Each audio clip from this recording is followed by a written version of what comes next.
I uploaded 110 videos in 2020 on YouTube. How many of those have you watched? Horns up and welcome to a brand new episode of Headbangers Kitchen. My name is Sahil, I'm a death metal musician and I'm also the author of the recipe book called Keto Life. If you're new to the channel, Headbangers Kitchen is a heavy metal cooking show that's keto all the way. Now, this year I uploaded 110 videos on the YouTube platform.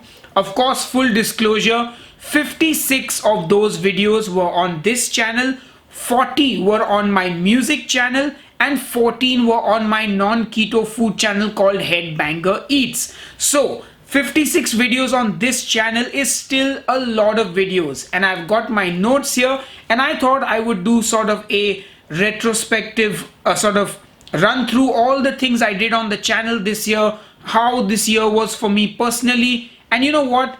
Yeah, I also want to know from you guys, how has 2020 been for you? What are some of your personal highs? What are some of your personal lows? Share it all in the comments below. I want to read. I'm going to read each and every comment.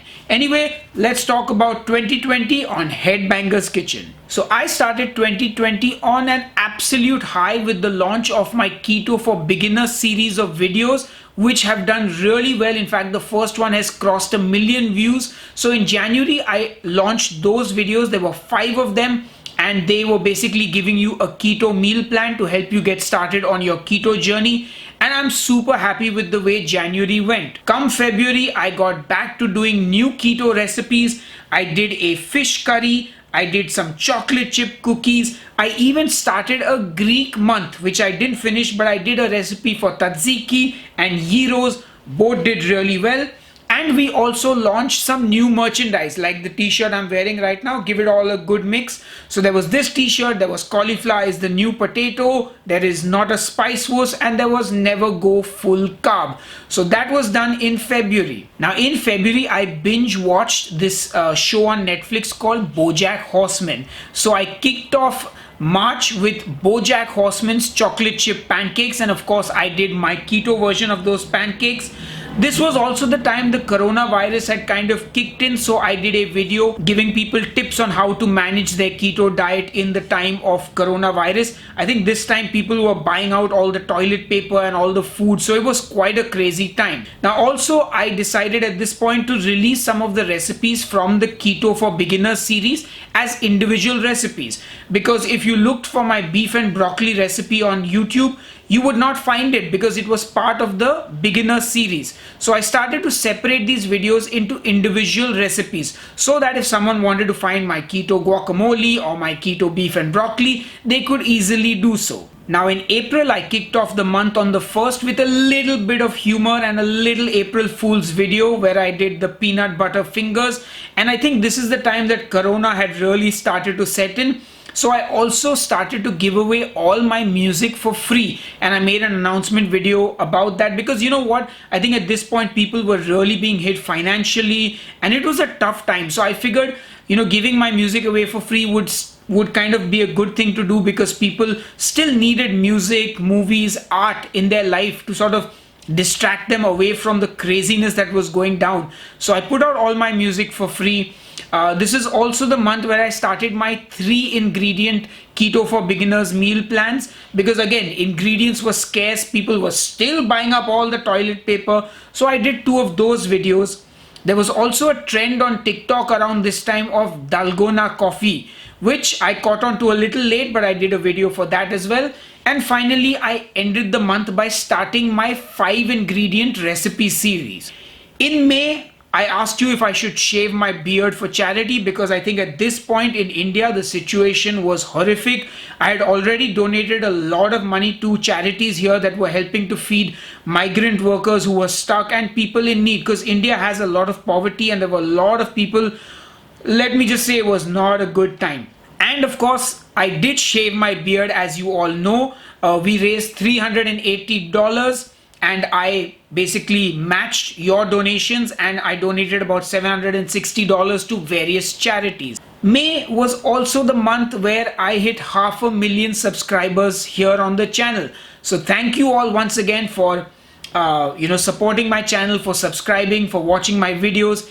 And I did a 40-minute long retrospect on the channel's journey from 2011 to 2020. So if you haven't seen that video, click here on the I button and watch it. I'm sure you will find it interesting. And for the rest of the month, I continued with my 5 ingredient recipe series. I did 5 ingredient mac and cheese. I did 5 ingredient Alfredo. I did 5 ingredient curry. I did 5 ingredient palak paneer as well. And on that video, my parents showed up to support me and to basically say congratulations for 500,000 subscribers. As you know, my mom is very camera shy and she doesn't show up on the show very often, but because I had 500,000 subscribers, she agreed to show her face. Now in June, I think personally for me, things started to unravel a little bit with life in general. I think maybe the pandemic was getting to me, but I did 2 Q&A series here on the channel, and then I did what would be my last video for almost 6 months. It was my Kerala style chicken stew, and on that video my entire family was there. So very grateful to all of them for showing up on that video. And after that, basically that's when I kind of stopped making brand new videos for the channel. In fact, in July I did just 1 Q&A. In August I actually re-uploaded an old recipe. I have this video for coq au vin which had some 10,000 views. Now I treat my recipes as art. So for me, when I have a channel of 500,000 subscribers and a video has 10,000 views, I just want more people to watch that video. And I thought maybe re-uploading would help kind of give that video the boost it needed. Turns out it didn't really do as well as I hoped. So, you know, videos like my coq au vin, my beef tongue recipe, and a whole bunch more, which I think are really awesome recipes, are still around the 10 to 12,000 view mark, which is quite low for a channel like mine. So if you haven't seen those videos, please go and watch them. There are 350 recipe videos, keto recipe videos on the channel, so do check those out. September was also pretty uneventful, but I did break up some of those Keto for Beginners series recipes and put them up on the channel as well. And in October, I started my takeover series where I gave this channel to some of my favorite keto YouTubers, and I had Jennifer from Low Carb with Jennifer do a video. I had Aaron from AD Keto High Fat High Fun do a video. I had Ginger from Keto in the UK do a video. And October had these new videos and these guests on it, and I was really grateful to all of them for actually stepping in and doing this collaboration with me. November, I had Keto Savage and Crystal Savage come and do a chicken soup recipe on the channel, and I also uploaded a few more videos from the Keto for Beginners series. And I also made a video explaining why I had not been making videos. In fact, most of July, August and September, I was busy in the studio recording a brand new EP. That's really what had kept me busy. And like I said in the explanation video, I just felt like I was privileged enough to be making music.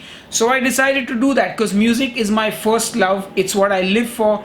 And yeah, that's kind of what kept me busy. In fact, you can click here on the I button and listen to some of my music if you'd like. But yeah, that's kind of what happened in November. And finally, in December this year, I got off my butt. I found inspiration and motivation and made my first new recipe since June. I made a Pakistani dish called chicken kadai, and unfortunately the response was not as good as I had hoped. But again, December is the time where most people are not doing keto, they're off their diet, so I didn't get too bothered by it. But it was good for me to get back into the kitchen, cook and film some new recipes, because that allowed me to make a whole bunch of recipes that you are going to see next month in January, because I want to start January on a positive note with some good quality videos that you will all enjoy. But that didn't stop me from recording even more videos for this month. As you know, I got rid of my oven, I bought a new one, I made a video on holiday eating tips. So I got back into the swing of making videos. Also around November, I got more inspiration and decided to kickstart my non-keto channel where I do food challenges, food reviews and things like that. So you can click here on the I button and check out that channel. It's called Headbanger Eats. If you're not doing keto yourself, or if you just like to watch food content like I do, you know, just you love cooking, you love food, click here on the I button and check out that channel of mine. So that is my 2020 in a nutshell. I'm hoping 2021 will be good for Headbangers Kitchen. Like I've said, I am here to give you the best keto recipes and the best keto content that I possibly can. But I would love to hear from you. what would you like to see me do here on Headbangers Kitchen? When you come to the channel to watch videos, what do you expect? Because honestly, I'll tell you what, YouTube follows you. You know, YouTube, YouTube, not ViewTube. YouTube wants creators to make content that people watch. And maybe I'm not delivering the content that you have been looking for. So let me know in the comments what is the video or what is the content that I made that drew you to the channel, that made you subscribe to the channel, and what will keep you here and what will keep you watching my videos. Let me know in the comments below so I can plan my 2021 to deliver the absolute best content to you guys. I hope you all did okay in 2020. I hope everything is okay with you. I hope you and your families are safe, and fingers crossed for a better 2021. Let's hope this virus goes away, and let's hope we all have a good 2021. So on that note, I'm going to say goodbye because that's enough jibber jabber from me, and I will see you on the next episode of Headbangers Kitchen. Cheers and keep cooking. Hey folks, click here to listen to the EP I released this year, or click here and watch the videos I put out on Headbanger Eats, or click under my beard and watch the keto videos that you missed this year.